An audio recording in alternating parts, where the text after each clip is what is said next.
আজকে তো ছুটি, চিকেনের একটা স্পেশাল রেসিপি করে খাওয়াবে? Special recipe? চলো তাহলে একটা স্পেশাল রেসিপি করি। আর আজকে স্পেশাল রেসিপিটা এতটাই টেস্টি হবে খেতে, তুমি কিন্তু আঙুল চাটবে।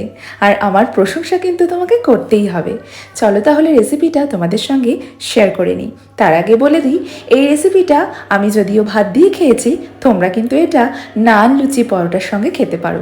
চলো তাহলে রেসিপিটা শেয়ার করি। প্রথমেই চিকেনটা ভাজা পেঁয়াজ, টক দই, বাটার, আদা রসুন বাটা আর সমস্ত মশলা দিয়ে ভালো করে ম্যারিনেট করে রাখতে হবে। তার সাথে দিতে হবে একটুখানি লেবুর রস।